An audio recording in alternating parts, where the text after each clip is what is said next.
Bienvenida a esta inversión profunda. Hoy nos metemos de lleno con una idea que sacudió bastante los cimientos de cómo entendemos la infancia. Hola, sí, un tema potente. Hablamos de la sexualidad infantil según Sigmund Freud. Vamos a partir de sus 3 ensayos de teoría sexual para explorar algo que choca bastante con la imagen tradicional del niño inocente. Claro. La pregunta es, ¿existe de verdad una sexualidad activa desde los primeros años? Y nos marca para siempre. Exacto. Freud lanzó una bomba conceptual. Dijo que ignorar la sexualidad en los niños es no entender nada del adulto después. Vaya. Sugirió que ese olvido tan común de nuestros primeros años, eso que llaman amnesia infantil, pues que no es casualidad. ¿Ah, no? Sería una forma de represión, justamente de esas primeras experiencias, digamos, sexuales. El reto hoy es desgranar qué entendía Freud por sexualidad infantil y por qué le daba pues tanta importancia. Vale, pillo. Vamos por partes. Freud habló de manifestaciones concretas, ¿no? La más famosa quizás sea el chupeteo.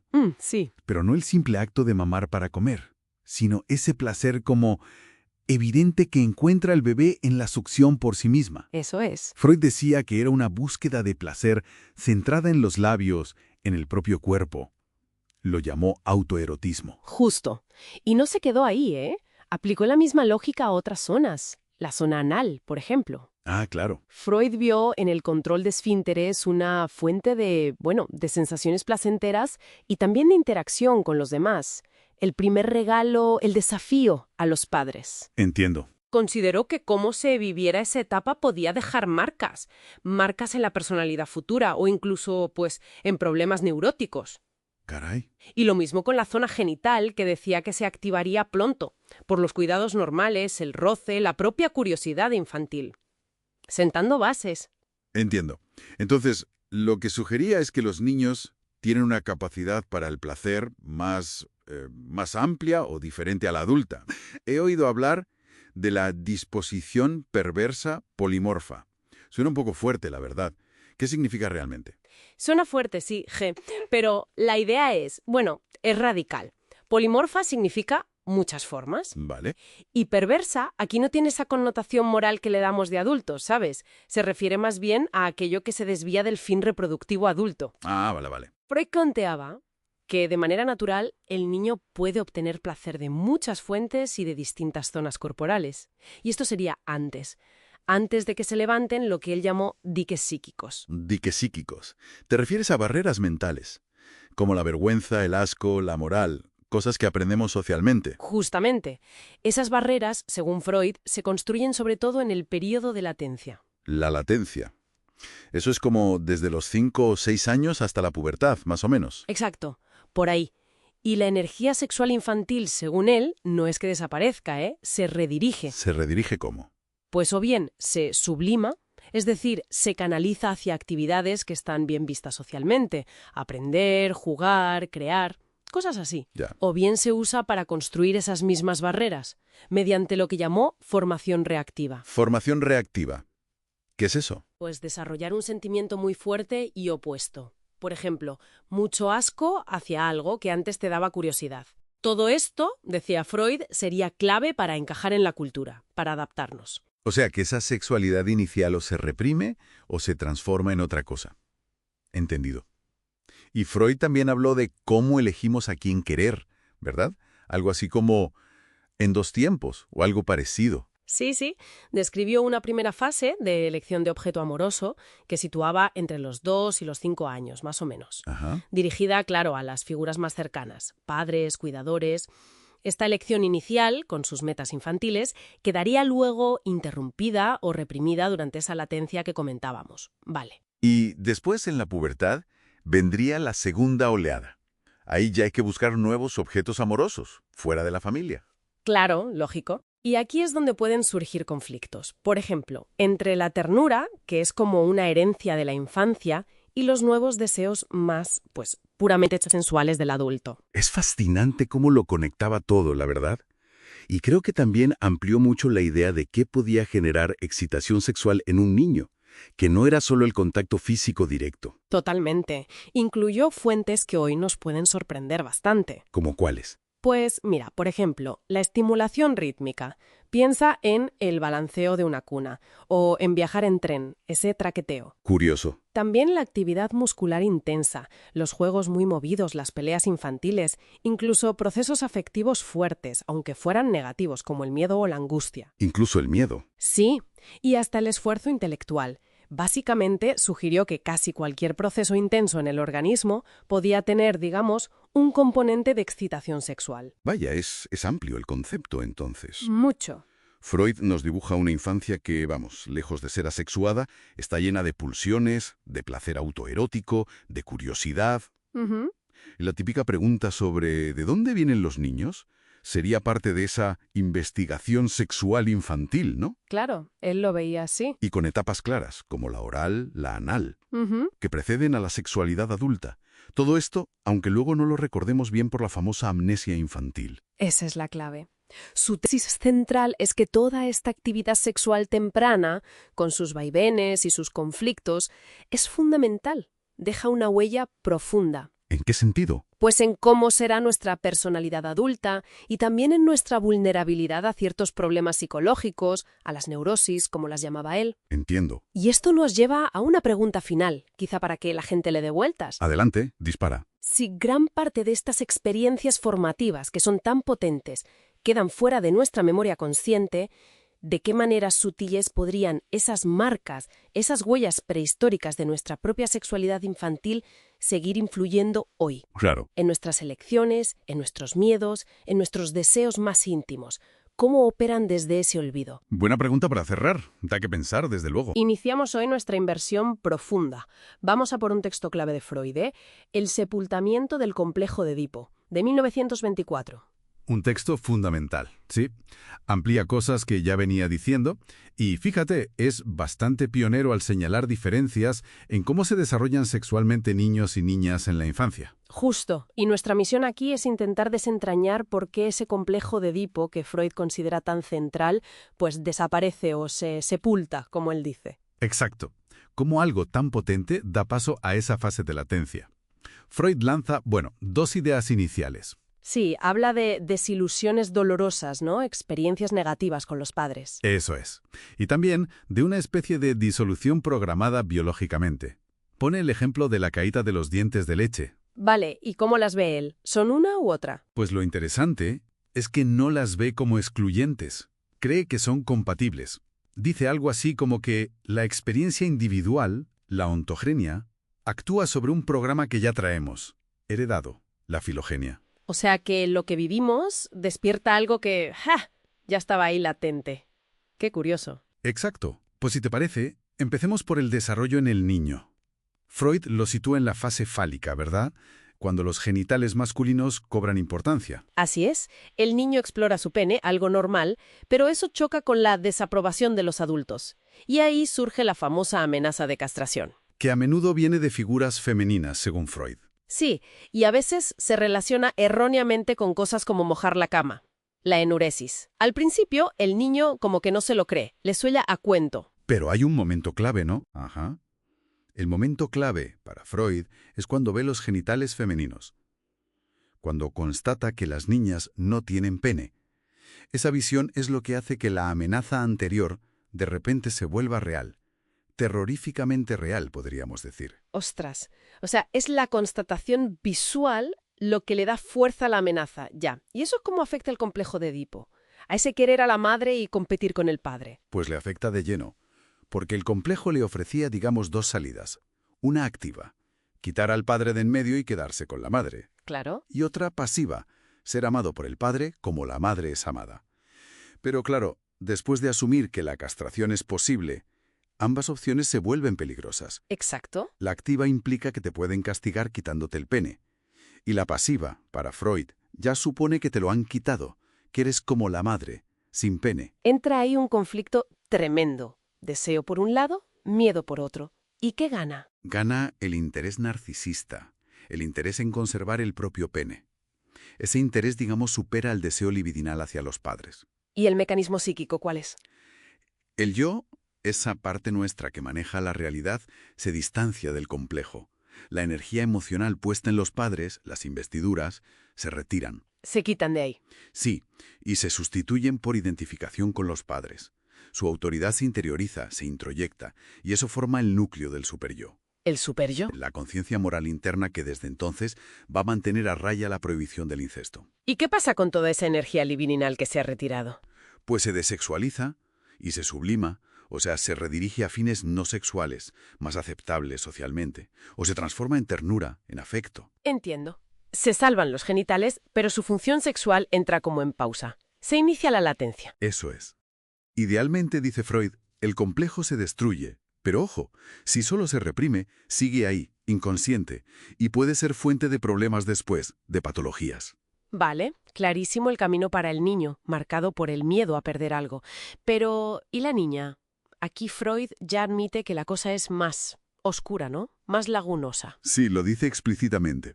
Aunque también describe que hay complejo de Edipo, superyo y latencia en las niñas. En la fase fálica, la niña percibe su clítoris, bueno, como un pene inferior, demasiado corto. Espera que crezca, dice Freud. Sí, y aquí viene lo crucial. Interpreta su falta no como una diferencia anatómica normal, sino como una pérdida, como si la castración fuera un hecho ya consumado para ella. ¡Qué curioso! Sí, y añade que, infantilmente, no suele aplicar esa idea a las mujeres adultas, a quienes sí les atribuiría un genital masculino en su fantasía. Ahí está la gran diferencia entonces. El niño teme la posibilidad de la castración y la niña acepta la castración como un hecho. Claro. ¿Y eso qué consecuencias tiene para ella, según esta teoría? Bueno, como no existe esa angustia de castración tan potente como motor, Freud sugiere que la formación del superyo en la niña está menos ligada a ese miedo. Dependería más de la educación recibida, del miedo a perder el amor de los padres. ¿Y su complejo de Edipo cómo lo describe? Lo ve como más simple, en cierto modo, deseo de sustituir a la madre y una actitud femenina hacia el padre. Y como no tiene pene, busca una compensación. Ahí entra la famosa ecuación simbólica. Pene igual a hijo. El deseo edípico culmina en el deseo de tener un hijo del padre. Como esto obviamente no se cumple, El complejo se abandona, sí. Aunque esos deseos de tener un pene o un hijo, según él, persisten en el inconsciente. De ahí su frase tan conocida y controvertida, la anatomía es el destino, subrayando cómo la diferencia física condiciona desarrollos psíquicos distintos, aunque él mismo reconoce que su comprensión del proceso femenino no es del todo satisfactoria. sí, lo admite. Entonces, resumiendo mucho para Freud, la disolución del Edipo en el niño viene por la angustia de castración, Fundamentalmente. y en la niña, por la aceptación de esa castración como un hecho, y el deseo compensatorio de tener un hijo. Ese sería el esquema central freudiano, sí. Aunque, insisto, él mismo dice que es un modelo típico y que hay muchas variaciones individuales. Incluso menciona de pasada otras teorías, como la del trauma del nacimiento de Otto Rank, que podrían matizar un poco eso de que la angustia de castración sea el único motor en el varón. Deja la puerta algo abierta. Sí, un poco. Pues nos queda entonces, quizá como reflexión final para quien nos escucha, una pregunta potente. ¿Cómo resuenan hoy estas ideas? Estas tempranas configuraciones psíquicas, tan marcadas por cómo se percibe la anatomía y por las dinámicas familiares, según Freud, ¿qué eco tienen, si es que tienen alguno, en nuestra identidad adulta, en nuestras relaciones? Claro.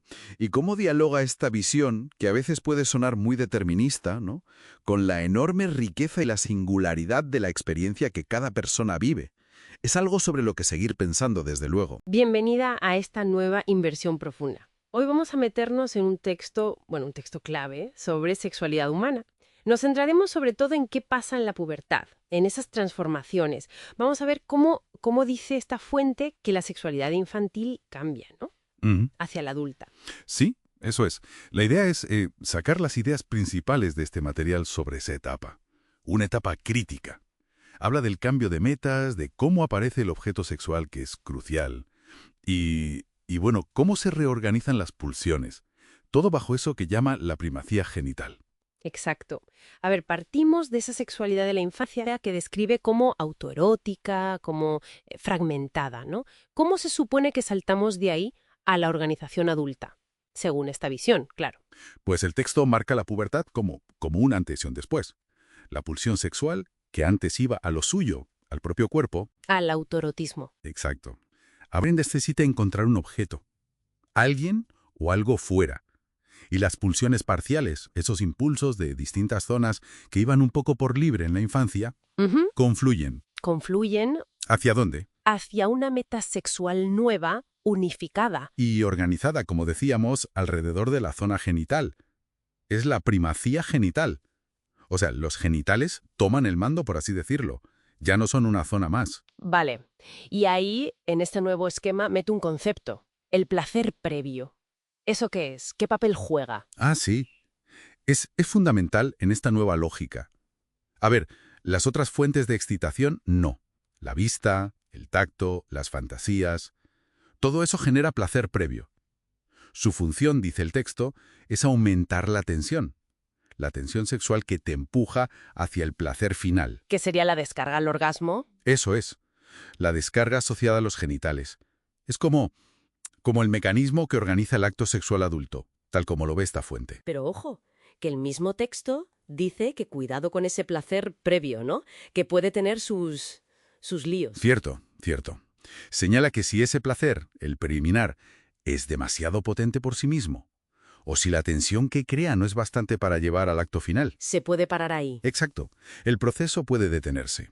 Y la persona se quedaría como fijada en esos actos preparatorios. Y desde este punto de vista teórico, ese sería el mecanismo de lo que llama perversiones. Entendidas como paradas en ese desarrollo hacia lo genital. Como detenciones en el camino, Sí. hacia esa primacía genital. Vale. El texto también se mete a preguntar de dónde viene la excitación. Esa tensión sexual, ¿de dónde sale? ¿Qué dice? Sí, se pregunta por el origen de la tensión.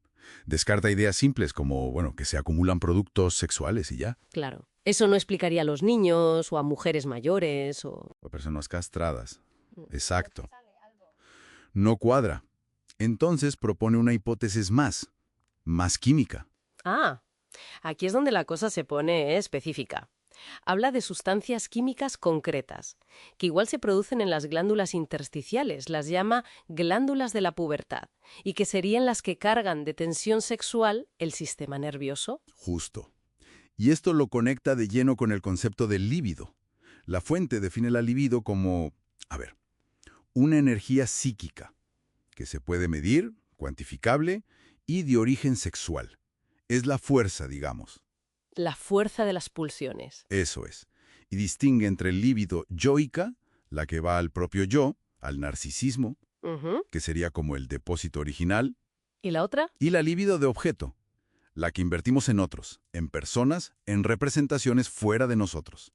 De hecho, argumenta que estudiando las neurosis se puede ver qué pasa con esa libido de objeto cuando algo va mal, cuando se tuerce el camino. El texto también marca diferencias entre el desarrollo masculino y el femenino, con ideas que hoy, suenan de otra época, ¿no? Sí, totalmente. Es un punto delicado y muy de su tiempo. Sostiene que el varón sigue con la misma zona genital principal que en la infancia, pero para la mujer describe algo más complicado. Habla de una oleada de represión en la pubertad. ¿Represión? ¿De qué? De la sexualidad del clítoris, que considera masculina en su esquema. Y luego, la necesidad de pasar la excitabilidad a la vagina. Y esta supuesta dificultad, esta transición más compleja en la mujer, la relaciona con más tendencia a la neurosis, a la histeria, por ejemplo. Uf, hay que entenderlo en su contexto histórico, claro. Absolutamente.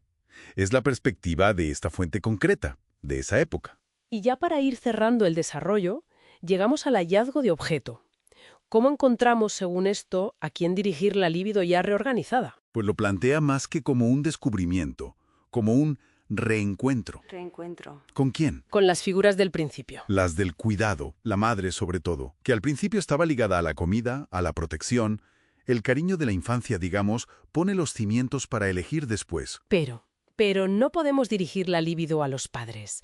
Ahí entra la cultura, ¿no? La prohibición. Justo, la cultura impone la barrera del incesto. El texto dice que es básica para la sociedad. Y esa prohibición te obliga a desviar la libido, a sacarla de los padres y ponerla en otros objetos, fuera. Aunque curiosamente sugiere que muchas veces buscamos parejas que nos recuerdan a esos modelos de padre o madre. Y soltarse de los padres, de su autoridad, lo pone como una tarea psíquica clave. Y difícil, además. Muy difícil. El deshacimiento de la autoridad parental, lo llama. Lo presenta como un logro fundamental. Y las fijaciones, el no poder soltarse bien de esas figuras, las ve como la fuente de problemas futuros.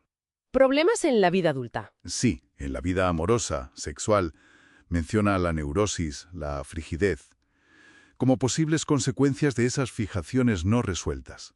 Entonces, resumiendo un poco, la pubertad, vista con las gafas de esta teoría, es una reorganización muy gorda, psíquica y biológica. Se integran pulsiones infantiles, se establece lo del placer previo y el final, se diferencia por sexos, con esa visión tan particular, Y muy cuestionada hoy. muy cuestionada, sí, y se culmina en encontrar un objeto sexual, un proceso muy marcado por la infancia y por esa barrera del incesto.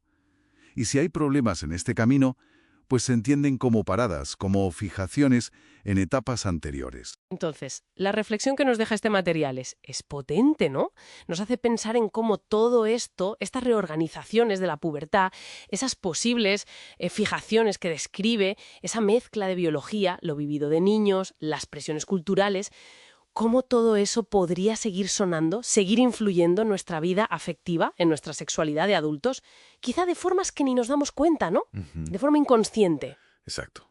Es una idea para seguir dándole vueltas, desde luego. Abrimos hoy con esa imagen, bueno, tan familiar, ¿no? Un bebé súper aferrado a su mantita o a un peluche.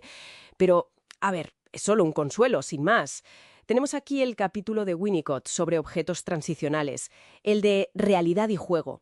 Y la idea es entender bien qué es eso de la zona intermedia de la experiencia.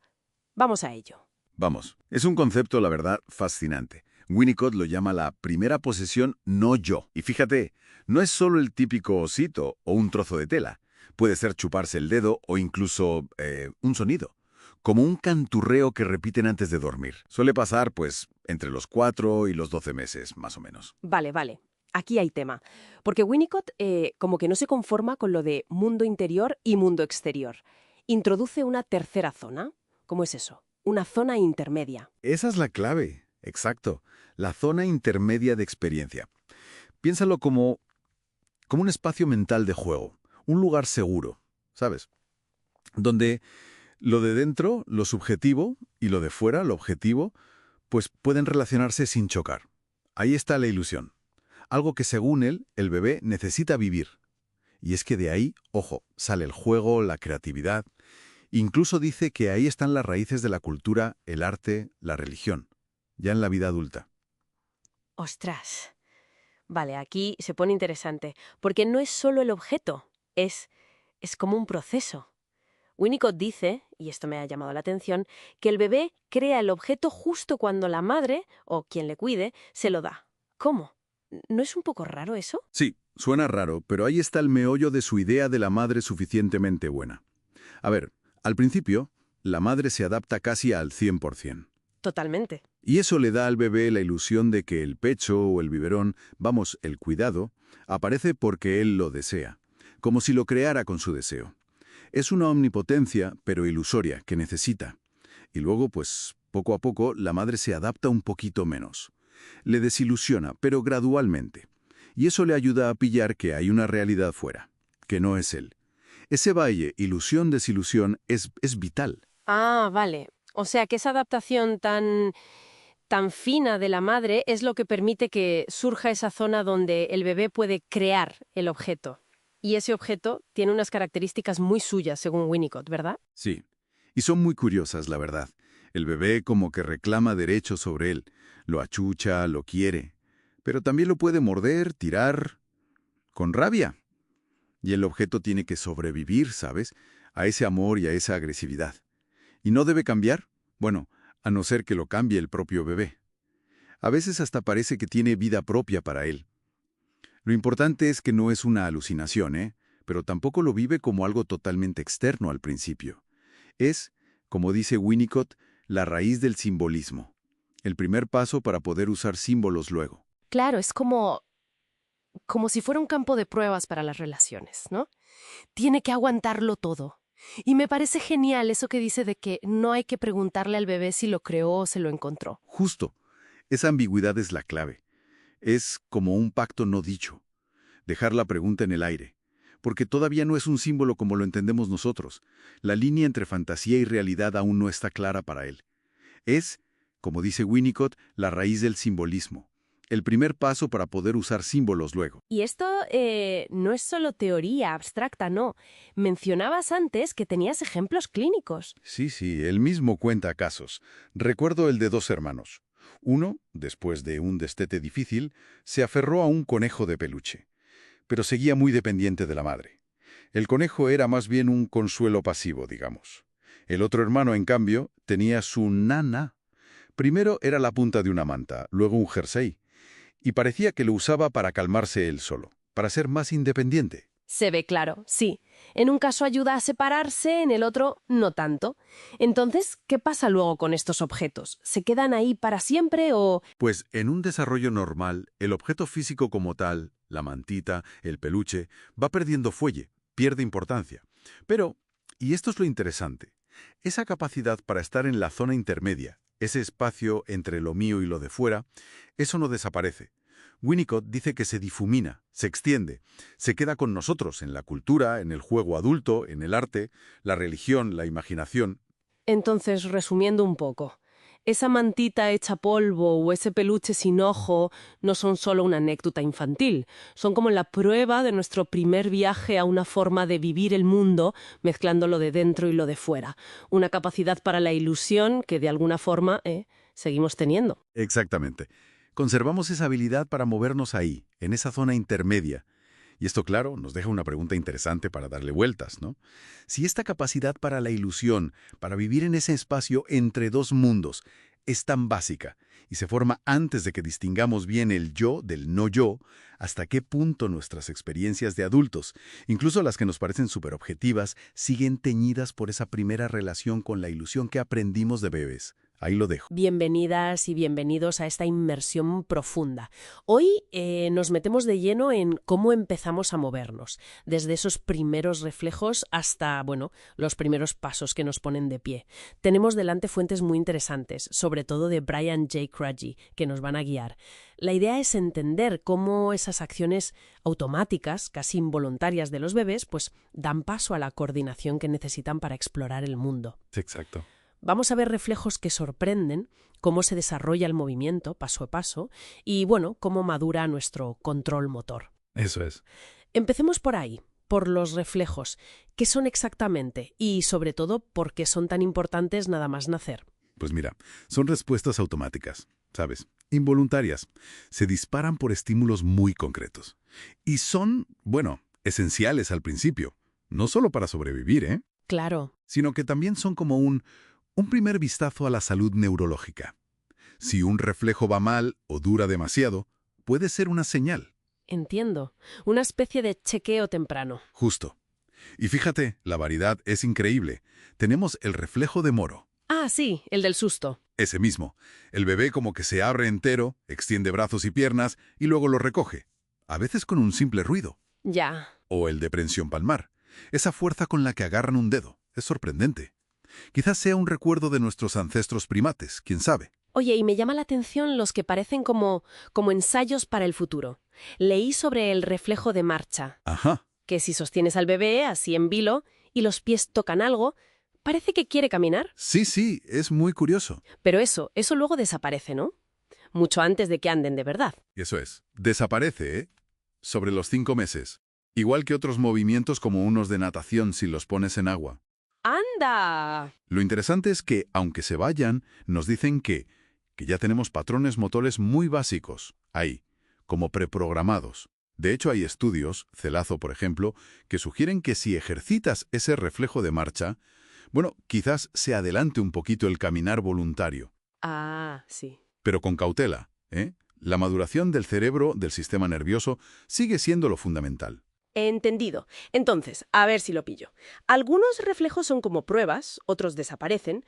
¿Cómo se hace el cambio al movimiento ya controlado, el que hacemos queriendo? Pues es una interacción compleja, la verdad. Algunos reflejos tienen que ser, digamos, inhibidos activamente. Inhibidos. El cerebro los frena. Exacto. El cerebro en desarrollo toma el control y los suprime o los integra. El de prensión plantar, por ejemplo. El de los pies. Sí, que curvan los deditos si les tocas la planta. Ese tiene que suavizarse para poder apoyar bien el pie plano y caminar sin tropezar. Claro. Así que no es que simplemente se esfumen sin más, se integran. Otros reflejos, en cambio, sí que ayudan más directamente. Las reacciones de apoyo de los brazos, por ejemplo, que aparecen más tarde. Ajá. Esas sí te ayudan a protegerte si empiezas a perder el equilibrio al ponerte de pie. Vale, lo veo. Una vez que pasa eso, que se inhiben o se integran, ¿cuál suele ser la ruta? ¿Cómo llegan a caminar solos? Bueno, normalmente después de controlar la cabeza y aprender a darse la vuelta, suele venir el arrastre. Se impulsan con los brazos, más bien reptando. Luego el gateo, el de manos y rodillas. Y aquí lo ideal, lo más eficiente, es el contralateral. ¿Qué? Contralateral. Mover brazo izquierdo a la vez que pierna derecha, y al revés. Como hacemos al caminar de adultos, ¿no? Da más estabilidad. Ah, claro, movimiento cruzado. Eso es. Después de eso, pues, aprenden a sentarse solitos, luego a ponerse de pie agarrándose a los muebles a lo que pillen. La etapa de agarrarse a todo. Esa. Y finalmente, por lo general entre los 10 y los 15 meses más o menos, llega la marcha independiente, a caminar. Y esos primeros pasos son muy graciosos, ¿verdad? Con las piernas súper separadas, los pies para afuera. Sí, total. Buscan estabilidad, claro. Abren mucho la base de apoyo. Como pequeños pingüinos. Un poco sí. Y la columna todavía está bastante recta. No tienen esa curva lumbar que tenemos los adultos. Entiendo. Todo esto, pues, apoya la idea de que caminar es algo bastante innato. Que está guiado sobre todo por cómo madura el sistema nervioso. O sea que el entorno ayuda, pero el programa principal ya viene. Viene de serie, sí. El entorno puede estimular, claro, o facilitar las cosas, pero la secuencia básica parece muy biológica. Y ya que hablamos de desarrollo, mencionabas antes unas leyes o tendencias generales. ¿Cuál es la que se ve más clara? La más evidente, sin duda, es la dirección céfalo-caudal. Céfalo, cabeza, caudal, cola. Exacto. El control va de la cabeza hacia los pies. Controlan el cuello antes que el tronco, los brazos antes que las piernas. Eso se ve muy claro. Vale. Las otras ideas, como que se controla lo grande antes que lo pequeño o del centro a la periferia, bueno, son más debatibles. Ah, sí. Sí, o al menos necesitan más matices. Depende de qué funciones compares. No es tan lineal si miras, por ejemplo, la habilidad de las manos frente a la de las piernas. Ahí hay más debate. Qué interesante. O sea que hemos hecho un viaje desde respuestas totalmente automáticas, algunas casi como ecos del pasado evolutivo, Ajá. hasta conquistar el movimiento voluntario, ponernos de pie, todo un despliegue que orquesta el cerebro al madurar. Una transformación increíble, la verdad. Y ocurre casi toda en el primer año, año y pico de vida. Es una coreografía biológica asombrosa. Totalmente. Y nos deja una reflexión final, ¿no? A ver. Si esta secuencia está tan marcada por la biología, por la maduración interna, ¿qué impacto real pueden tener las intervenciones tempranas? O eso de entrenar específicamente a los bebés para ciertos hitos motores. ¿Hasta qué punto eso puede cambiar algo frente a la fuerza del propio desarrollo neurológico? Buena pregunta. Ahí queda eso, para seguir pensando. Bienvenidos a esta inmersión profunda. Hoy nos metemos de lleno en un periodo fascinante y, la verdad, bastante misterioso. El primer año de vida. ¿Qué pasa por la cabeza de un bebé? ¿Cómo se forman esas primeras conexiones emocionales que son, bueno, tan cruciales? Pues sí, es un mundo apasionante. Y para guiarnos tenemos una referencia clave. El primer año de vida del niño, de René Spitz. Un libro que fue, pionero en su día. Además, con prólogo de Anna Freud, nada menos. Lo revolucionario de Spitz fue su método. ¿Ah, sí? ¿Qué tenía de especial? Que se basó en la observación directa, sistemática, incluso analizando filmaciones. Nada de basarse solo en lo que los adultos recordaban de su infancia, que era lo habitual. Iba directo a la fuente. Suena muy científico para la época. Entonces, nuestra misión hoy es desgranar eso, ¿no? Entender esas etapas clave, los hitos que Spitz observó, como esa famosa primera sonrisa o el miedo a los extraños. Ver por qué este primer año es tan decisivo. Exacto. Vamos a ello. Empecemos por el principio, ¿te parece? Los primeros 2 meses, más o menos. Lo que Spitz llamó el estadio preobjetal. Preobjetal. O sea, antes de que haya un objeto de afecto, claro, ¿no? Justo. Imagina un estado de no diferenciación casi total. El recién nacido apenas distingue entre él mismo y el mundo exterior, y tiene un umbral perceptivo altísimo, como una barrera que le protege de demasiados estímulos. Entiendo.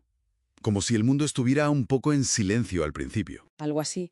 El placer para él es la calma, la ausencia de tensión, y el displacer, pues la tensión. Hambre, frío, lo que sea. Las respuestas son muy básicas. Por ejemplo, hacia el 8º día reacciona si lo coges en brazos en la postura de mamar. Un estímulo de equilibrio más que nada. Muy centrado en lo físico, en las sensaciones. Totalmente. Y al final del 2º mes, empieza a percibir visualmente un rostro humano que se acerca. Pero lo asocia más bien con la comida, con el alivio. Vale, un inicio muy sensorial, pero luego, sobre los 3 meses, llega un cambio importante, ¿verdad? La sonrisa. Ahí está. Entramos en el estadio del objeto precursor. Y el gran hito es esa sonrisa, sí, la que el bebé dirige a un rostro. Pero ojo, aquí viene la primera gran sorpresa de Spitz. ¿Sorpresa? ¿Cómo? Creemos que nos sonríe a nosotros, a su madre, a su padre. Pues Spitz demostró, con experimentos y todo, que no. No es que reconozca a su madre como esa persona única y especial. Todavía no. Espera. Entonces, ¿a qué sonríe el bebé? A cualquiera. Sonríe a una configuración muy concreta. Una gestal señal, la llamó Spitz. Básicamente, frente, ojos y nariz. Vistos de frente. Y movimiento. ¿En serio? O sea, como si fuera un patrón. Exacto. Si le pones esa misma cara de perfil, la sonrisa desaparece. Y lo más curioso es que incluso sonreía a una careta. Sí tenía esas características. Qué fuerte. Es casi como una contraseña visual primitiva. ¿Y esto qué importancia tiene? Porque es un hito. Stirlitz lo considera el primer organizador de la psique. Es un giro brutal. Marca el inicio de una memoria consciente, muy rudimentaria, claro. Los primeros chispazos de pensamiento. Un yo que empieza a separarse del no yo, del mundo. Y fundamental, el verdadero pistoletazo de salida para las relaciones sociales. La percepción se vuelve hacia afuera. Vale. ¿Y la madre o quien cuide al bebé, qué papel juega ahí? Esencial. Es la intérprete del mundo para el bebé. Le presenta los estímulos visuales, táctiles, auditivos, pero sobre todo la comunicación afectiva no verbal es clave. El tono de voz, cómo lo coge, la tensión muscular, el ritmo, todo eso el bebé lo capta mucho antes de entender nada. La actitud emocional es fundamental y la percibe. Entendido. Pasamos de esa indiferenciación a reconocer una señal clave. Y eso nos lleva al siguiente gran paso, ¿no? Hacia los 6-8 meses. Correcto, el estadio del objeto propiamente dicho. Y aquí aparece otro fenómeno muy conocido, la angustia de los 8 meses, el miedo a los extraños. Sí, eso lo hemos visto muchos. El bebé que antes era súper sociable, de repente llora si se acerca a alguien que no conoce. ¿Por qué pasa? Pues la explicación de Spitz es muy interesante. No es porque el bebé haya tenido una mala experiencia previa con un extraño, no necesariamente. La angustia viene porque ahora sí que distingue perfectamente a su madre de los demás. Ah, Y cuando ve un rostro extraño, lo que percibe es que no es el rostro que espera, el rostro amado de su madre. o sea que el miedo no es tanto al extraño en sí, sino a la ausencia de la figura principal. Es la prueba de que ya hay un vínculo específico. Justo. Por eso Spitz lo llama el segundo organizador. Demuestra que la madre ya es un objeto afectivo único, específico, lo que él llama técnicamente un objeto libidinal. Y esto implica más cosas, que el bebé empieza a integrar sentimientos complejos, como el amor y la frustración, hacia la misma persona. Supera esa visión más primitiva de bueno y malo por separado. Y claro, se desarrollan funciones del yo más sofisticadas, como la capacidad de juzgar, de comparar. Y una vez que se establece esa relación tan potente, ¿se nota un cambio en el comportamiento general del bebé? Va todo más rápido. Muchísimo. A partir de aquí el desarrollo pega un acelerón, ¿sí? El niño empieza a entender gestos sociales como el no. Participa más en juegos de imitación, como si se identificara con los gestos del otro. Explora mucho más, se mueve, va más allá de la cuna. Empieza a tener sus preferencias, ¿no? Claro, por juguetes, por personas. Y expresa emociones más complejas, como los celos, la posesividad. Todo esto se apoya en esa nueva capacidad de relacionarse con un otro ya diferenciado. Es increíble la transformación en solo un año. Y Spitz hablaba mucho de la plasticidad en esta etapa, ¿verdad? Fundamental. El psiquismo del bebé es increíblemente moldeable en este primer año. Es muy vulnerable, sí, pero también muy receptivo.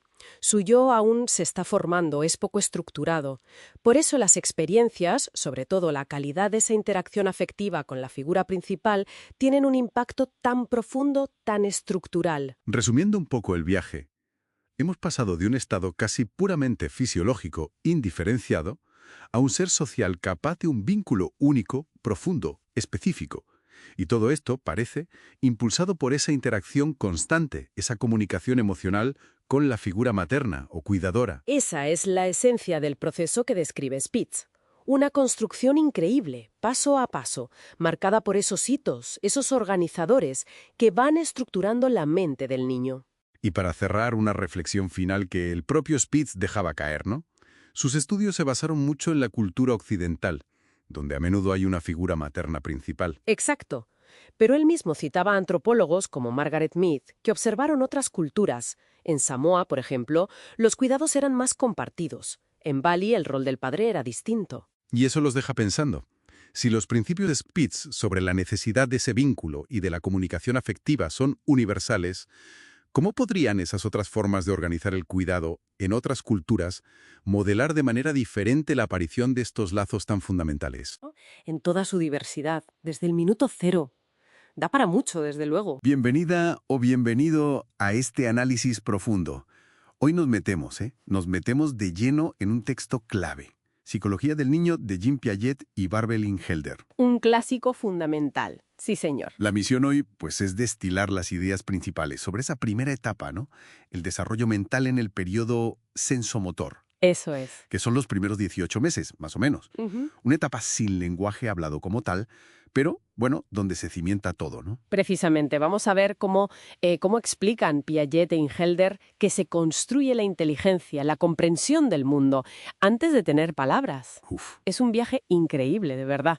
Desde los reflejos más básicos hasta, bueno, una organización ya activa de la realidad. Suena apasionante. Venga, vamos a desgranarlo. Empecemos por ahí.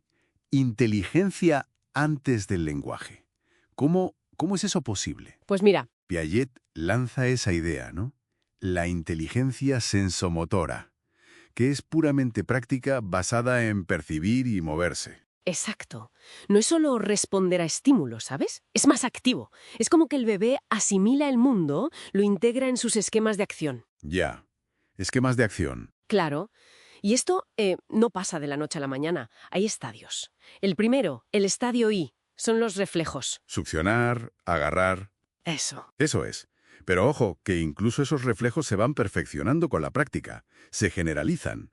Y de ahí pasamos al estadio 2, donde surgen los primeros hábitos. Como chuparse el pulgar ya queriendo, ¿no? Sí, de forma sistemática.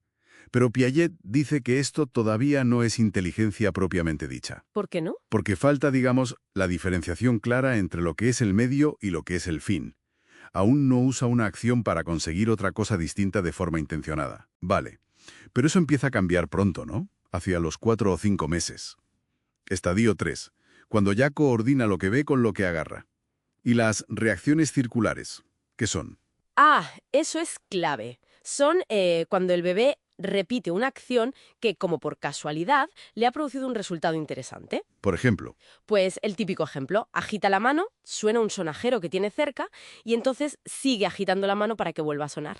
ah, claro, Ahí ya empieza a verse una separación entre el medio, agitar la mano, y el fin, escuchar el sonido. Pero, y esto es curioso, la forma de entender la causa y el efecto es, bueno, Piaget la llama mágico fenomenista. mágico fenomenista. Sí, como si el bebé creyera que su acción cause el efecto casi por arte de magia, ¿sabes? Sin entender bien la conexión física real. Es un primer paso, pero particular. Entiendo. Es fascinante meterse en esa lógica. Y luego, estadio V. Ahí ya sí que hablamos de inteligencia más clara, ¿no? Sí, aquí ya vemos actos más intencionados. El bebé se propone un fin, por ejemplo, alcanzar un juguete, y busca un medio para conseguirlo. Como apartar un cojín que le estorba. Exacto. Pero los medios que usa son esquemas que ya conocía. Y aquí pasa algo muy revelador. El error A no B. Ese, el famoso error A no B. Escondes un objeto en un sitio A, el bebé lo encuentra, ¿vale? Luego, delante de él, lo escondes en un sitio B y lo busca otra vez en A, Increíble. aunque lo haya visto. Aunque lo haya visto. Esto nos dice algo importantísimo. Para el bebé la existencia del objeto todavía está muy ligada a su propia acción previa, la que tuvo éxito. No es todavía algo totalmente independiente, objetivo. Qué bueno. Es como asomarse a cómo ve el mundo. Y el siguiente paso grande es el estadio V. Justo. Eso es hacia los 11-12 meses más o menos. Aquí la cosa cambia. El bebé ya no solo usa esquemas que conoce. ¿Qué hace entonces? Experimenta. Busca activamente medios nuevos. Es la conducta del soporte. Si no llega el juguete que está sobre una manta, pues tira de la manta para acercárselo. Ah, claro. O usar un palo. O usar un palo como herramienta, ¿sí? Es la exploración activa. A ver qué pasa si hago esto. Muy bien. Y todo esto culmina en el estadio sexto con la invención. ¿Ya piensa? Algo así. Es la invención de medios nuevos, pero ya no solo por probar físicamente, sino por combinación mental, interiorizada. Es lo que llaman insight, una comprensión súbita. ¿Tienes algún ejemplo? Está casi cerrada.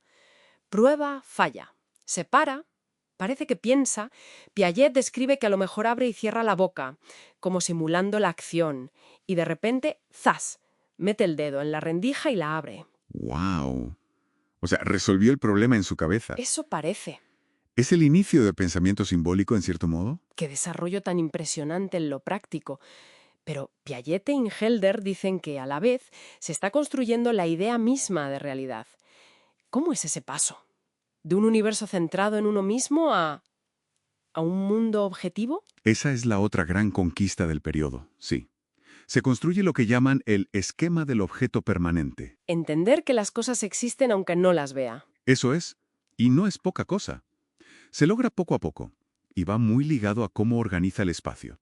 El espacio. Sí, entender cómo se relacionan los sitios, que puedes ir y volver, dar rodeos. Piaget lo relaciona con la estructura matemática del grupo de los desplazamientos.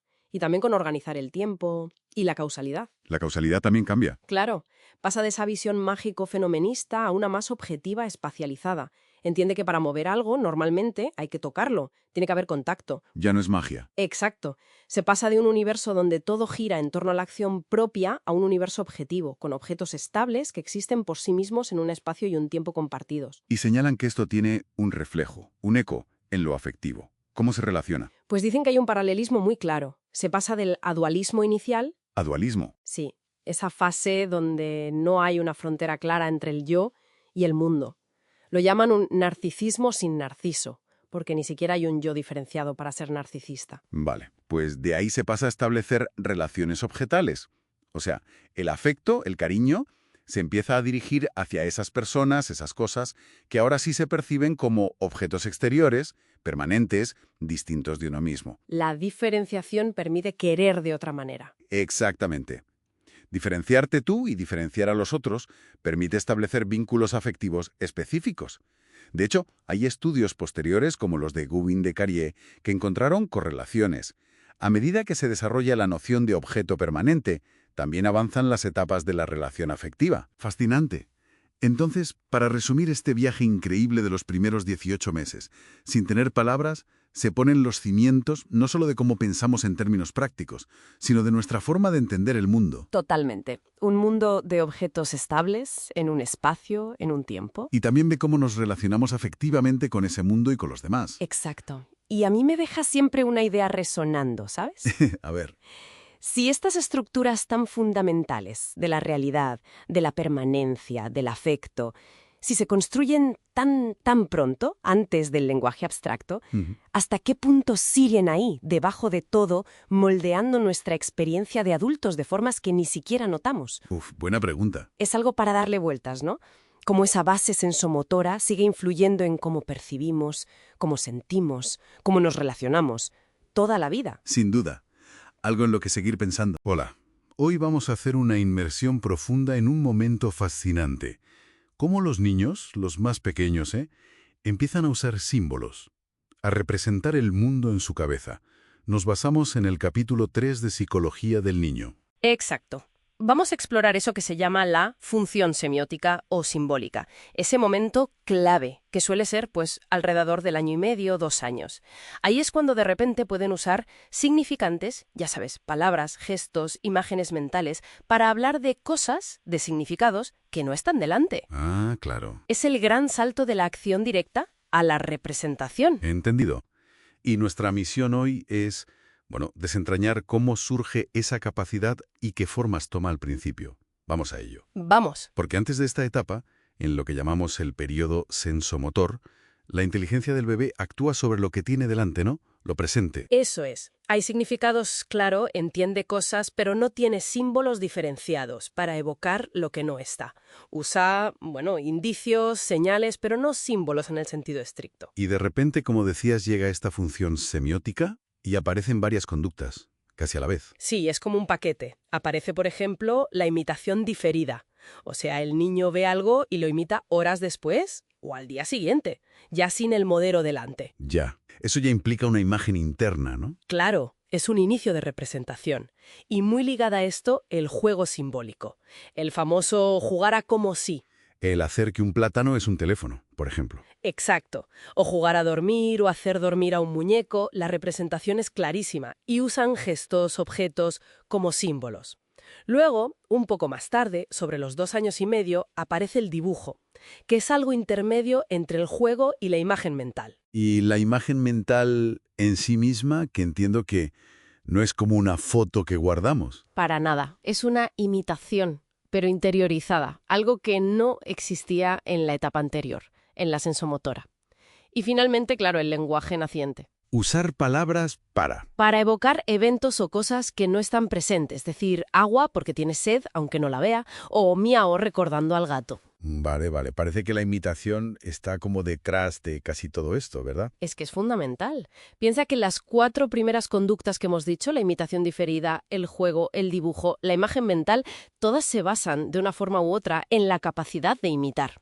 Claro. Incluso el lenguaje, que lo aprendemos socialmente, se adquiere en un contexto donde la imitación juega un papel enorme. La imitación, digamos, evoluciona. Pasa de ser una copia en acto, externa, a interiorizarse, a convertirse en representación, en pensamiento. La imagen mental sería como la culminación de esa imitación interiorizada. Ya. Y el lenguaje, claro, le da un impulso tremendo a todo esto. Muchísimo. Lo potencia enormemente. Y esto genera como dos tipos de herramientas mentales, si lo entiendo bien. Precisamente. Por un lado están los símbolos.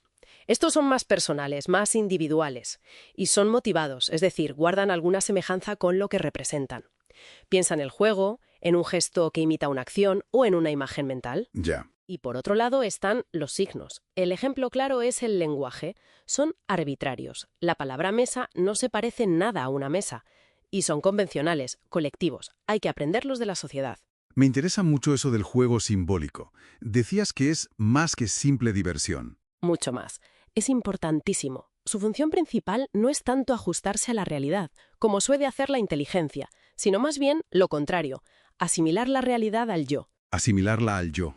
¿Cómo? Pues es como si el niño usara el juego para doblar el mundo a sus necesidades, a sus deseos, sin las reglas ni las presiones de la adaptación real.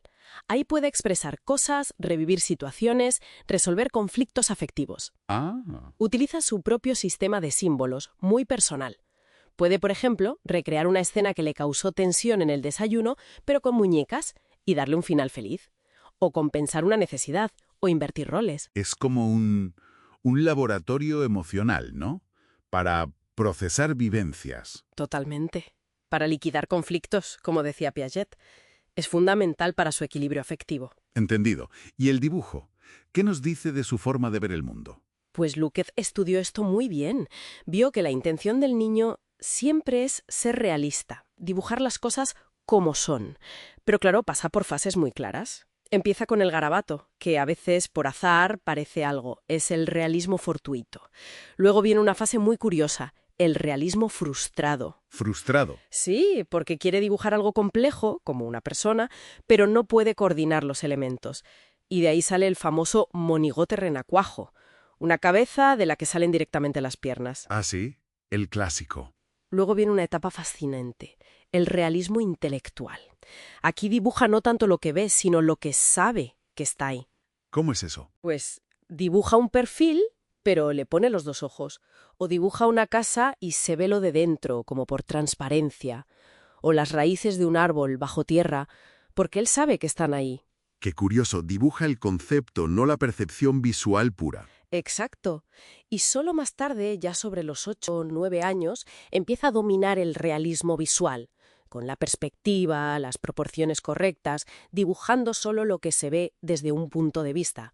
Refleja toda una evolución en cómo entiende el espacio. ¿Y las imágenes mentales? Decías que no son fotos, ¿cómo son entonces? Son el resultado de esa imitación que se ha hecho interna. Y fíjate, aparecen relativamente tarde y al principio, hasta los 7 o 8 años, son bastante... Estáticas. Sí, les cuesta mucho trabajo representar mentalmente movimientos o transformaciones. Pueden imaginar el estado inicial y el final, pero no el proceso. Vaya, Solo cuando desarrollan las operaciones concretas, esa capacidad de razonar lógicamente sobre lo concreto, es cuando sus imágenes mentales se vuelven más dinámicas, capaces de anticipar cambios. O sea, no son las imágenes las que crean la lógica, es la lógica, las operaciones mentales, las que permiten que las imágenes se desarrollen y se vuelvan más flexibles. Reflejan el nivel de pensamiento. Entiendo. ¿Y la memoria? ¿Cómo recordamos las cosas? Si no es con imágenes copia. Bueno, hay que distinguir. Una cosa es el reconocimiento, ver algo y saber que ya lo has visto, eso es muy temprano, ligado a la acción, y otra la evocación, traer a la mente algo que no está presente. El recuerdo propiamente dicho. Eso es. Y esta memoria de evocación, que sí depende de la función semiótica, tampoco es un almacén pasivo donde guardamos fotos. Es más bien una reconstrucción. Una reconstrucción. Sí, se basa en los esquemas mentales que tiene el niño, en su nivel de comprensión de las cosas. Cuando le pides que recuerde algo, lo reconstruye usando su lógica de ese momento. Por eso, a veces los recuerdos de los niños cambian con el tiempo. Ah, claro, porque cambia su forma de entender. Exacto. El recuerdo mejora no porque la foto sea mejor, sino porque mejora el esquema, la comprensión subyacente. La memoria es el aspecto figurativo, la imagen, de la estructura lógica o de acción. Muy interesante. Nos queda el lenguaje. Mucha gente piensa que el lenguaje es como la fuente de la lógica, del pensamiento racional. Es una idea muy común, sí, pero los estudios de Piaget y otros apuntan en otra dirección. A ver, el lenguaje es importantísimo, por supuesto. Le da al pensamiento una potencia, una velocidad, una capacidad de operar con muchas ideas a la vez, impresionante. Pero Pero no parece ser el origen de la lógica. Las raíces de la lógica, de las operaciones mentales, parecen estar más bien en la coordinación general de las acciones, algo que empieza ya en la etapa sensomotora, mucho antes del lenguaje articulado. O sea que la lógica es más profunda, más ligada a la acción. Eso parece. Son las estructuras lógicas, las operaciones, las que organizan el pensamiento y también organizan el lenguaje. El lenguaje se estructura sobre la lógica preexistente, no al revés. ¿Y hay pruebas de esto? Pues sí. Por ejemplo, los niños sordomudos, que no desarrollan el lenguaje hablado igual, sí desarrollan estructuras lógicas similares a los oyentes, aunque a veces con cierto retraso. Y al revés, niños ciegos de nacimiento, que tienen el lenguaje intacto, pero han tenido más dificultades en la coordinación de acciones en el espacio durante la etapa sensomotora, a veces muestran más retraso en las operaciones lógicas. Vaya, eso es fuerte. La acción y su coordinación parece ser la base. Parece que sí. El lenguaje ayuda a estructurar, a refinar, a socializar el pensamiento. Pero la estructura lógica fundamental viene de antes, de la acción coordinada. El lenguaje espontáneo del niño, de hecho, refleja su nivel lógico, no lo determina. Entendido. Entonces, para ir cerrando, todas estas capacidades que han ido saliendo. Imitar, jugar simbólicamente, dibujar, crear imágenes mentales, recordar evocando, hablar. Son como distintas caras de una misma moneda. Son manifestaciones de esa nueva capacidad de representación, la función semiótica. Forman una unidad. Y lo fascinante es que, aunque ellas hacen posible el pensamiento representativo, su propio desarrollo depende de la estructuración que les va dando la inteligencia, las operaciones que ellas mismas ayudan a construir. Es un proceso, de interacción constante. Una inversión realmente reveladora en cómo echamos a andar nuestro pensamiento simbólico. Fascinante ver esos primeros pasos. Sí, lo es. Y claro, nos deja con preguntas, ¿no? Por ejemplo, ¿cómo influye toda esta base simbólica tan temprana, tan ligada al cuerpo, al juego, al dibujo, a lo concreto? como en nuestra capacidad posterior, ya de adultos, para manejar sistemas simbólicos mucho más abstractos y complejos, como pueden ser las matemáticas, la lógica formal o incluso el arte. Una buena pregunta para seguir pensando. Desde luego. Ahí queda eso. Bienvenida a esta inmersión profunda hoy. Bueno, nos metemos de lleno en una etapa que intriga bastante, la preadolescencia. Hablamos de esos años, ¿no? Entre los 11, 12 y los 14, 15 más o menos.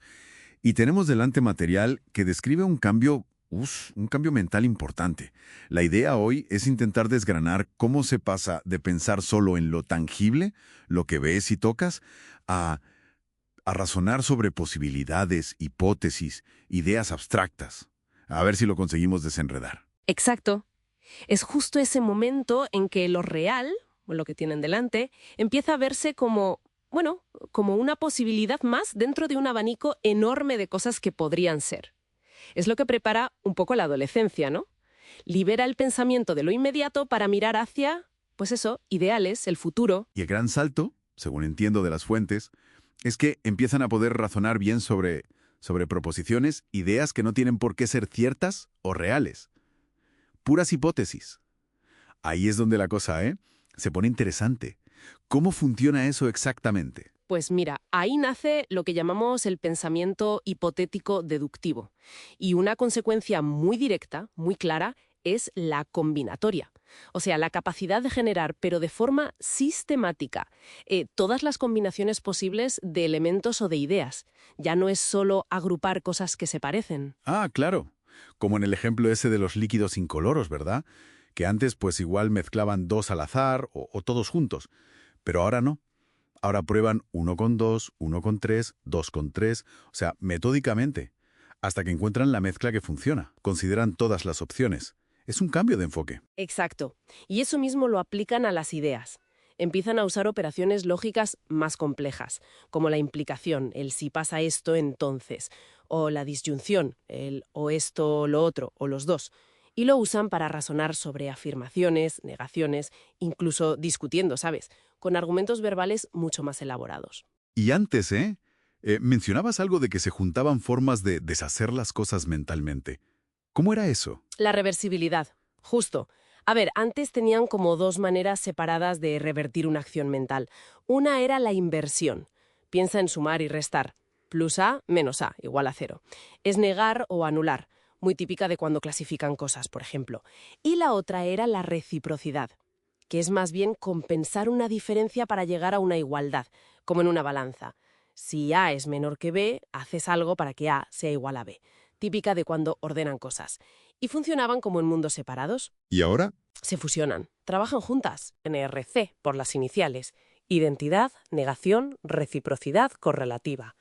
Pero bueno, más allá de los nombres, lo importante es que estas formas de anular o compensar ahora están coordinadas, y eso les permite entender sistemas donde interactúan varias cosas a la vez, sistemas más complejos. Ah, claro. Quizá por eso las fuentes dicen que de repente como que entienden a la vez varias cosas nuevas. Las proporciones, por ejemplo. Eso de la balanza. Pillar que quitar peso y alejarlo del centro equivale a poner más peso y acercarlo. O entender el movimiento de algo que se mueve sobre otra cosa que también se mueve. Sí, como el caracol en la tamatilefimas. Y algo crucial que permite esto es la disociación de factores. Imagina un problema. ¿Qué hace que una varilla se doble más o menos? La longitud, el grosor, de qué está hecha, la forma. Hay varias variables, pues ahora pueden diseñar un experimento, ya sea mentalmente o de verdad, variando una sola cosa cada vez, mientras mantienen las otras constantes, para ver el efecto de cada una por separado. O sea que nace el método científico en su cabeza, ¿no? ¿Qué diferencia con antes, que igual mezclaban todo o probaban solo los extremos, ¿sabes? Para ver mejor. Justo.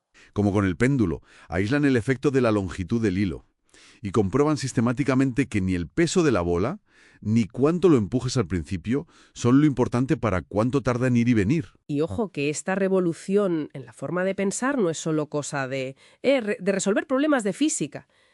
Tiene un impacto enorme en lo afectivo, en cómo sienten.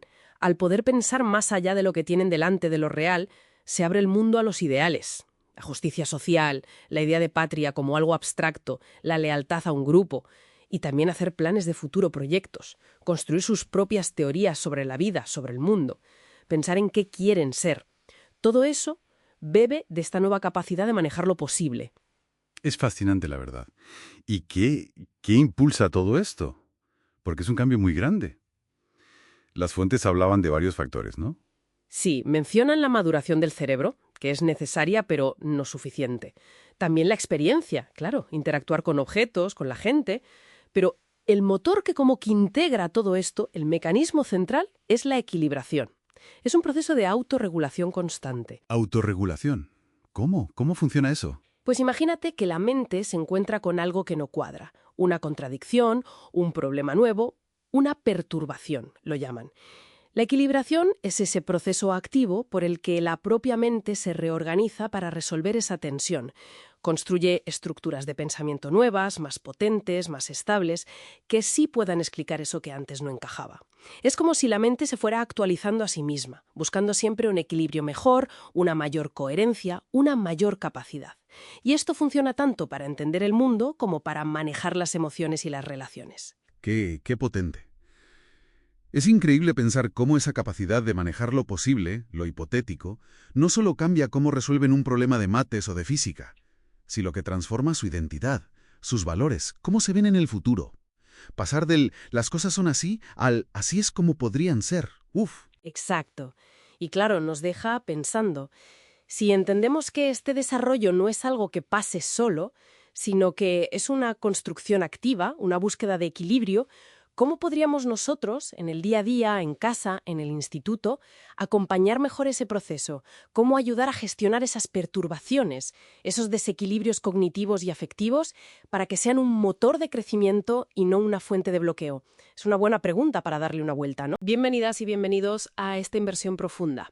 Hoy vamos a darle una vuelta a una pregunta. Bueno, una pregunta esencial. ¿Cómo se relacionan el aprendizaje y el desarrollo de nuestra mente? Y para eso nos vamos a apoyar en Lev Vygotsky, en su obra El desarrollo de los procesos psicológicos superiores. La idea es entender bien esa dinámica. Un tema clave, sí señor.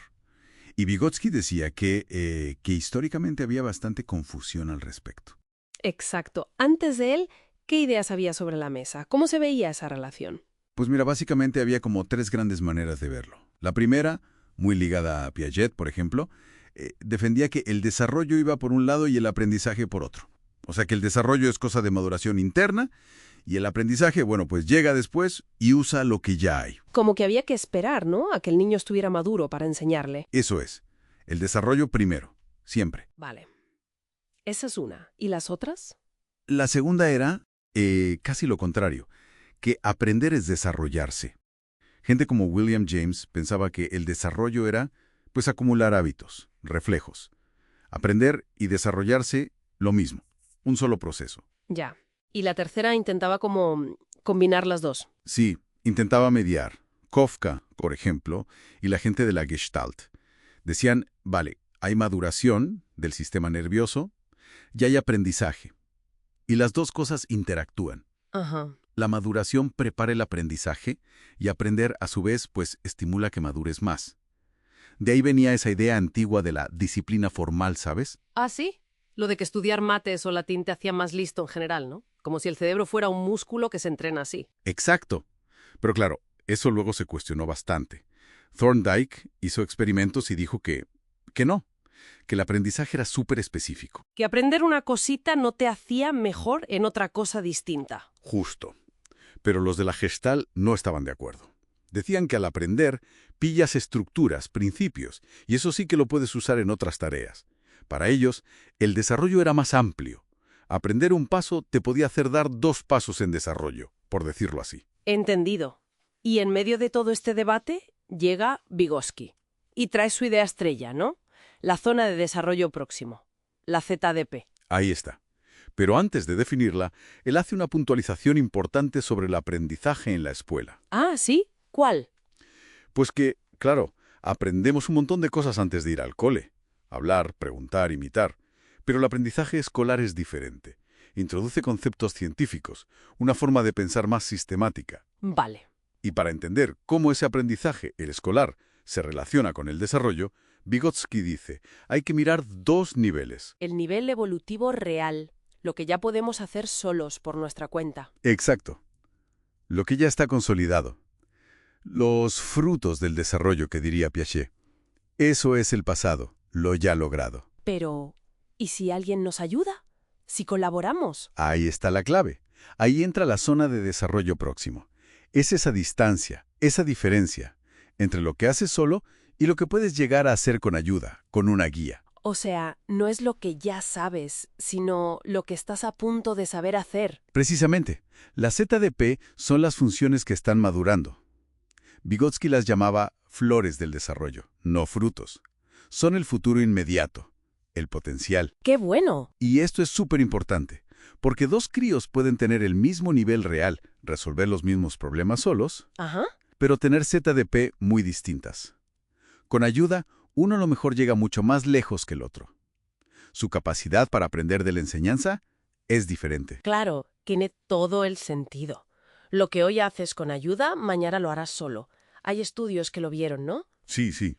McCarthy vio eso en niños de preescolar. Lo que necesitaban ayuda para hacer entre los 3 y 5 años, lo hacían solos entre los 5 y 7. La ZDP de hoy es el nivel real de mañana. Y esto cambia también cómo vemos la imitación. Totalmente. No es copiar y ya. Solo puedes imitar, dice Vygotsky, lo que está dentro de tu ZDP. Un niño puede imitar cómo se resuelve un problema de sumas si está en su zona, pero no uno de cálculo integral, por mucho que se lo expliques paso a paso. Vale, vale. Es una imitación inteligente, digamos. Eso es. Los animales imitan, pero no tienen ZDP en el sentido humano. No elevan su intelecto así. Entonces, si juntamos todo esto, la conclusión para la enseñanza es Potente. radical, diría yo. Enseñar solo lo que el niño ya domina es ineficaz. Es ir a remolque del desarrollo, como decías antes. ¿El buen aprendizaje, entonces? El buen aprendizaje para Vygotsky es el que se adelanta un poquito, el que tira del desarrollo, el que trabaja justo en la zona de desarrollo próximo. O sea que aprender, sobre todo con otros, despierta cosas dentro. Exacto. El aprendizaje en interacción social, con profes, con compañeros, activa procesos internos de desarrollo. Esas habilidades que aprendes fuera, con otros, luego las haces tuyas, las internalizas. No es que aprender sea igual a desarrollo. Ojo. Pero el aprendizaje bien organizado, el que apunta a la ZDP, tira del desarrollo, lo impulsa. Hay unidad, una conexión súper fuerte, pero no son idénticos. Entonces, resumiendo la idea central de Vygotsky, ¿qué nos llevamos? Pues que el aprendizaje no es algo que se añade sin más cuando ya estamos maduros. Es un motor fundamental del desarrollo. Sobre todo si se da en colaboración y apunta a esa zona de potencial, la ZDP. Justo. Es una relación dinámica. El aprendizaje despierta al desarrollo. Y la ZDP nos da la pista para saber dónde actuar, dónde la enseñanza puede ser más efectiva. Nos deja pensando, ¿eh? Si el aprendizaje que de verdad nos hace crecer es ese que nos reta un poquito más allá de lo que sabemos hacer solos, pero con el apoyo justo. ¿Cómo podríamos buscar y trabajar en nuestra propia zona de desarrollo próximo? No solo en clase, sino en la vida, en nuestro aprendizaje continuo. Ahí lo dejamos. Bienvenida o bienvenido a esta inmersión profunda. Hoy nos metemos de lleno en esa relación compleja, ¿no?, entre sexo y género. Vamos a usar un texto psicoanalítico que intenta, desentrañar un poco estos conceptos. La idea es diferenciar bien qué es sexo, qué es género y cómo se forma esa identidad según esta mirada. Porque antes casi se usaban igual, ¿verdad? Recuerdo que hasta la RAE o diccionarios así vinculaban género más que nada a la gramática. Exacto. Sexo era como un cajón desastre, ¿no? Desde la anatomía pura y dura hasta roles sociales. El sexo fuerte, el sexo débil. Pero claro, el psicoanálisis y luego la medicina, la psicología, necesitaban más precisión. Había que separar las cosas para entenderlas mejor. Vale, pues, a ver, desempaquemos esto. ¿Cuál es la distinción clave que hace este enfoque? Pues mira, fundamentalmente reserva sexo para lo biológico, lo anatómico, con lo que nacemos, y género agrupa lo psicológico, lo social, lo cultural. Todo eso que asociamos a ser hombre o mujer. Se pone el foco en el significado cultural, ¿saber? Casi como decía Saussure. El género sería el significante, lo cultural, y el sexo el significado biológico de base. Entendido. O sea, la biología como punto de partida, pero cómo se construye ese género encima. El texto habla como de etapas, ¿no? O componentes. Eso es. Lo primero es lo que llama la atribución de género, es decir, la etiqueta, niño o niña, la que te ponen a nacer, vamos, normalmente mirando los genitales. Y esa etiqueta inicial dices que es crucial. ¿Sí? Más que la biología misma a veces. Pues, según esta perspectiva, sí. Sobre todo para formar el núcleo de la identidad de género. El texto cita estudios, como los de Stoller, con personas intersexuales. Por ejemplo, casos de hiperplasia suprarrenal congénita. Niñas genéticamente XX, pero que nacen con genitales que parecen masculinos. Ya. Si se las etiqueta y cría como niños, pues desarrollan una identidad masculina. Y al revés. Parece que la vivencia, guiada por esa etiqueta que te ponen desde el minuto 1, pesa muchísimo, tanto que intentar cambiarla después de los 2 o 3 años suele fracasar. ¡Qué fuerte! Fascinante. Entonces, ese núcleo de identidad es esa sensación interna, muy temprana, de soy niño o soy niña. Exacto. Es como un esquema muy primario, una mezcla de idea y afecto sobre uno mismo. Hay debate sobre qué pesa más ahí. Si descubrir tu propio cuerpo, tus genitales, o la actitud de los padres, la confirmación que te dan. Ajá. Stoller, estudiando casos de hermafroditismo, transexualidad, apostaba fuerte por el poder de la creencia parental del entorno. Vale. Y ojo, este núcleo, soy niño o soy niña, es distinto de sentirse luego masculino o femenina, ¿eh? Eso viene después, es más complejo. Tiene que ver con rasgos, comportamientos. Entendido. Este núcleo se fija muy pronto, antes de la etapa que en psicoanálisis se llama fálica, la que se centra más en la diferencia genital. Vale. Tenemos la etiqueta al nacer, el núcleo interno. ¿Y qué más? Luego está el rol de género, que esto ya es un concepto más sociológico, digamos. Son las expectativas sociales, cómo se supone que debe ser y actuar alguien de un sexo concreto. Ah, los estereotipos. Justo. La niña dulce, el niño bruto, que muchas veces confundimos con algo biológico, natural. Claro, el guión cultural que aprendemos, por imitación y lo que nos refuerzan, ¿no? Efectivamente, lo aprendes viendo a tus padres, en el cole, en la tele, y se interioriza muy rápido. El texto menciona cómo un niño pequeño puede ver a su padre fregar y soltar algo despectivo. Lo citamos solo para ilustrar eso, ¿no? Lo rápido que calan esas normas sobre lo propio de cada género. Ya. Bien, y con todo esto, etiqueta, núcleo, rol. ¿Dónde entra la orientación sexual? ¿El ser hetero, homosexual? Eso. Para esa teoría viene después. Y está más ligado a lo que el psicoanálisis llama el complejo de Edipo. Esa etapa infantil clave, ¿no? Con los líos afectivos con los padres, la identificación. Descubrir que las relaciones tienen una naturaleza sexual. Entiendo. La orientación es la dirección del deseo. Y lo fundamental aquí es que esta elección de objeto no cambia la identidad de género que ya está establecida. A ver si lo pillo. Puede ser un hombre, biológicamente hablando. Sí, sexo masculino. Sentirte firmemente un hombre. Identidad de género masculina, sí. Tener un rol social masculino. Y desear a otros hombres. Orientación homosexual. Son como carriles distintos. Exactamente. O ser un hombre, sentirte hombre, pero tener rasgos o gustos considerados femeninos. Y ser heterosexual. Vale. Son dimensiones diferentes en este modelo. Entonces, si la identidad de género ya está más o menos fijada antes, ¿qué pinta el famoso complejo de Edipo en relación al género? Pues según esta visión, no estructura el género en sí. Ya está ahí. Más bien actúa sobre esa identidad para normatizar el deseo. Idealmente hacia la heterosexualidad, en la visión clásica. O para desviarlo. La identidad soy varón es previa. Es necesaria, por ejemplo, para que la famosa amenaza de castración simbólica. El miedo a perder el pene, a abordarse como la mujer, eso. Para que eso tenga efecto en el niño, tiene que sentirse ya varón. De hecho, Freud ya hablaba de una identificación con el padre como modelo masculino anterior al Edipo principal, una identificación preedípica. ¿Entendido?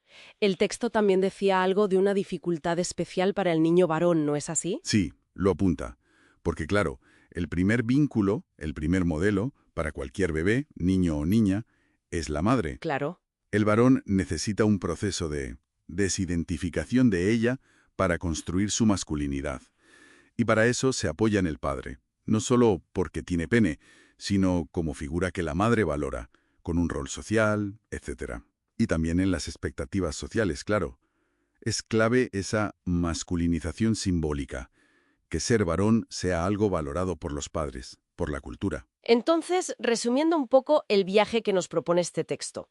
Partimos del sexo dirológico, ¿sí? La base anatómica, Pero la identidad de género se construye muy, muy pronto. tempranísima. Y está súper influida por la etiqueta social, las relaciones familiares, y es distinta de los roles que luego aprendemos y de la orientación del deseo, que viene después. Esa es la idea central, sí. La biología pone una base, pero la identidad de género, desde esta perspectiva psicoanalítica, es una construcción psicosociocultural. Y muy temprana, y bastante resistente al cambio después. El significado cultural, las influencias del entorno, son primordiales. Nos deja pensando, ¿eh? Porque si gran parte de lo que asociamos al género es una construcción tan influida por la cultura y a menudo basada en estereotipos, ¿cuánto de lo que vemos como naturalmente masculino o femenino es en realidad un traje cultural? Un traje que quizá podríamos, no sé, rediseñar, o al menos cuestionar más. Ahí queda la reflexión para seguir explorando. Bueno, pues iniciamos hoy esta inmersión profunda en un texto que, la verdad, es clave para entender una etapa vital, fascinante y compleja. La adolescencia normal. Sí. Nos vamos a centrar hoy en la perspectiva psicoanalítica de Arminda Aberasturi y Mauricio Knobel.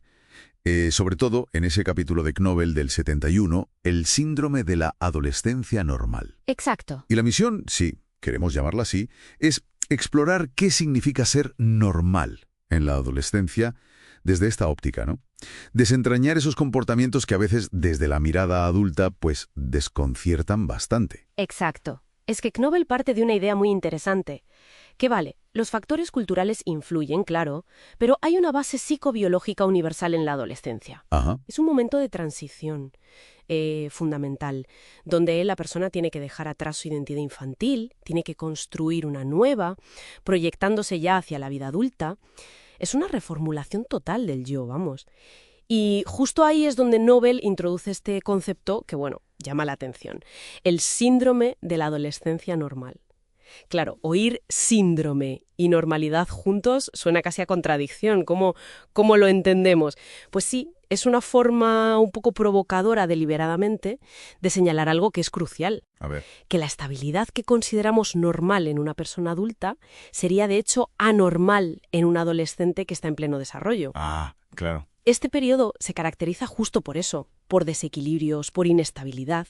Entonces, Knobel describe una serie de manifestaciones, una sintomatología, podríamos decir, que juntas forman este cuadro, normalmente anormal. Entiendo. Menciona 10 síntomas principales, creo recordar. Quizá, por el tiempo que tenemos, podemos centrarnos en algunos que sean, especialmente reveladores. El primero que él destaca es la búsqueda de sí mismo y de la identidad. ¿Qué tiene de especial esta búsqueda vista desde el psicoanálisis? O sea, es más que la simple rebeldía o curiosidad. Sí, le añade mucha profundidad. No es solo una curiosidad hacia afuera, es una necesidad interna muy potente de integrar cambios enormes. Claro. Por un lado, los biológicos de la pubertad, la madurez sexual que empieza, y los psicológicos.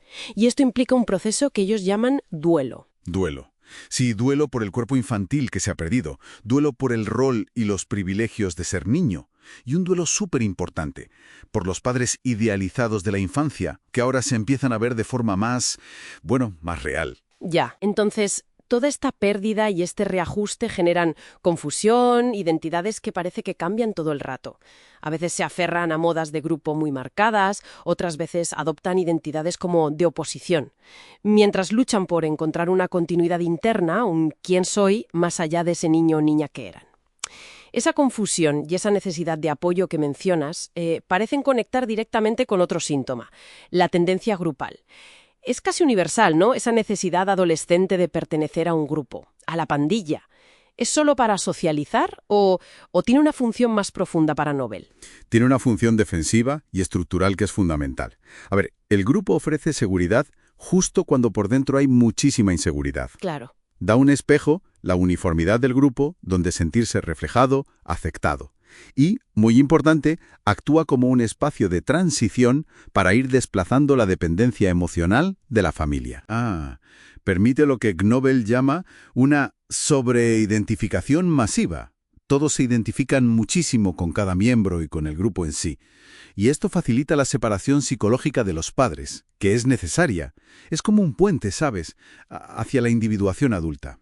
Interesante eso del puente. Otro aspecto que siempre me ha resultado curioso es la desubicación temporal. Esa percepción del tiempo tan rara en la adolescencia, donde todo parece urgentísimo o infinitamente lejano. ¿A qué lo achaca él? Pues lo relaciona con una dificultad, que es temporal, en la capacidad de discriminar bien entre lo que es interno y lo que es externo, y entre pasado, presente y futuro. Ya. Es como si emergieran partes de la personalidad menos diferenciadas. Entonces, el tiempo deja de ser algo abstracto y se vive muy corporalmente, de forma casi inmediata. Un tiempo vivencial, lo llama. Un tiempo vivencial. Sí, se aferran al presente, a lo activo, como un intento de manejar esa confusión temporal. Parte del trabajo adolescente es integrar la idea del paso del tiempo, aceptar la finitud. Y eso está muy ligado a los duelos que comentábamos antes.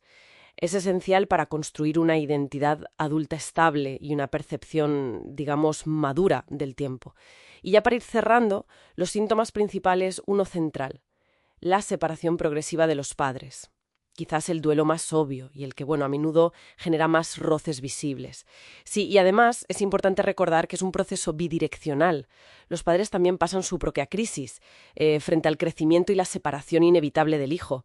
Knobel habla de su ambivalencia dual. Claro, no es fácil para nadie, exacto. Y la forma en que el adolescente viva esta separación va a depender mucho de la calidad de esas figuras parentales que ha internalizado, ¿no? Si las percibe como un apoyo o como conflictivas, si son claras o confusas, y también de lo que en psicoanálisis se llama la escena primaria, que básicamente es la imagen interna que tiene el adolescente de cómo se relacionan sus padres. Todo eso influye en si la separación es más o menos difícil y a veces les lleva a buscar figuras sustitutas fuera, ídolos, mentores. Entonces, a ver si he entendido bien. Resumiendo un poco, muchos comportamientos adolescentes que como adultos vemos como problemáticos, esa impulsividad, la rebeldía, la intensidad emocional, la necesidad del grupo casi como una tribu, son, desde esta perspectiva psicoanalítica, la cara visible de un proceso interno que es fundamental y necesario. Eso es. Un proceso de duelo y de reconstrucción profunda de la identidad. Exactamente. Y comprender esta anormalidad, es vital. Permite a los adultos importantes, la familia, los educadores, la sociedad en general, tener una postura más empática, más constructiva. Claro. No se trata de patologizar enseguida, sino de entender que esa fluctuación, esa inestabilidad es parte inherente del camino evolutivo adolescente. El objetivo debería ser acompañar, facilitar ese proceso, no exigir una madurez o una estabilidad para la que simplemente aún no están preparados. Y nos deja una pregunta ahí flotando, ¿no? ¿Hasta qué punto nuestras estructuras sociales actuales, con sus exigencias de rendimiento, de definición temprana, de estabilidad, no chocan frontalmente con esta necesidad adolescente básica de explorar, de dudar, de fluctuar mientras buscan quiénes van a ser? Algo para seguir pensando, desde luego. Bienvenida a este nuevo Deep Dive.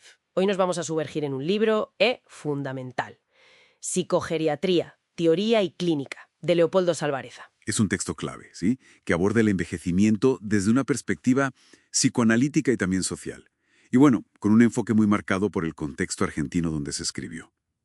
Nuestra misión hoy, sacar las ideas clave. Cómo entendemos la vejez, qué prejuicios hay y esas etapas vitales como la mediana edad. Vamos a intentar desmontar algún que otro mito. Exacto. Salvareza, nos invita a mirar más allá de lo obvio, a cuestionar ideas que tenemos muy arraigadas, como eso del viejismo, que es un concepto centralísimo en su obra. El viejismo. Eso es. Hoy vamos a ver qué es exactamente y cómo nos afecta, incluso de formas que ni sospechamos, inconscientemente vaya. Vale, pues entremos ahí. El viejismo. Le dedica bastante atención en el libro, ¿verdad? ¿A qué se refiere Salvareza con ese término? Pues mira, lo define como todo ese conjunto de perjuicios, de estereotipos y de discriminaciones que aplicamos a las personas mayores, simplemente por su edad. Es algo, digamos, comparable al racismo o al sexismo, Pero tiene una particularidad muy interesante, ¿Cuál? que como todos vamos envejeciendo, pues podemos acabar siendo víctimas de nuestros propios prejuicios previos. Es una especie de discriminación contra nuestro yo futuro. Uf, da que pensar, ¿eh? ¿Y de dónde crees, Alvareza, que surge este prejuicio? ¿Cuál es su origen? Bueno, él apunta a mecanismos psicológicos bastante profundos. Habla de identificaciones infantiles, del miedo que nos da nuestra propia decadencia física, mental. El miedo a envejecer, básicamente. Claro, el temor a lo que asociamos con la vejez, a la dependencia, a la enfermedad, y también a la negación de nuestra propia vejez futura. ¿Y ese miedo, esa negación, cómo se traduce en la vida real? ¿Qué consecuencias tiene? Pues puede tener consecuencias bastante serias, incluso en el ámbito de la salud. Salvareza menciona estudios, por ejemplo, de Butler o de Ford, que mostraban cómo este prejuicio afectaba a los propios profesionales sanitarios. Podía llevarles a un pesimismo terapéutico, o sea, a pensar que no merecía la pena tratar a pacientes mayores. Caray. O directamente a evitarlos. Se acaba creando una sinonimia muy peligrosa. Viejo es igual a enfermo. Y eso es un error tremendo. Justo para romper esa idea, él introduce una distinción que me parece clave. La del modelo médico frente al modelo funcional de salud. Exacto. Es fundamental. Y lo que propone es que la salud en la vejez no se mida solo por si hay o no enfermedades, que sería el modelo médico tradicional, sino por el grado de funcionamiento satisfactorio que tiene la persona en su vida diaria. Eso es el modelo funcional. La pregunta es, ¿puede esa persona llevar una vida activa, autónoma, que le resulte plena? Claro, cambia el foco totalmente. Totalmente.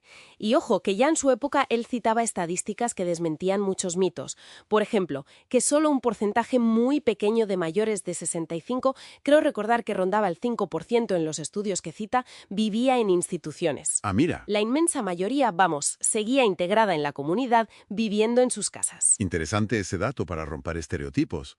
Y bueno, hablando de etapas vitales, Salvareza también le da mucha importancia a la mediana edad.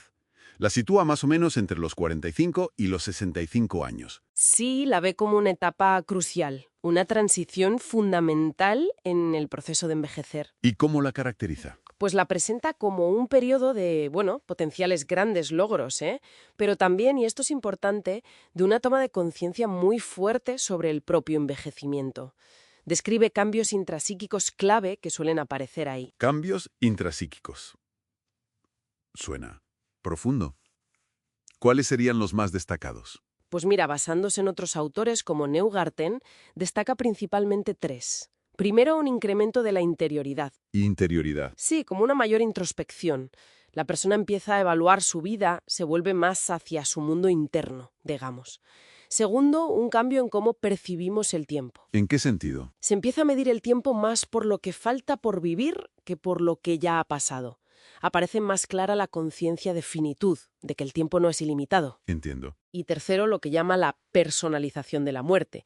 Cuando empiezan a morir amigos, conocidos de la misma edad, la muerte deja de ser algo abstracto, lejano, y se convierte en una posibilidad real, personal, cercana. Con todos esos elementos, ¿considera Salvareza que la mediana edad es, sí o sí, una crisis? Una crisis de la mediana edad. Lo matiza bastante. No cree que sea una crisis inevitable para todo el mundo. Él recurre a un concepto de Neugarten muy interesante.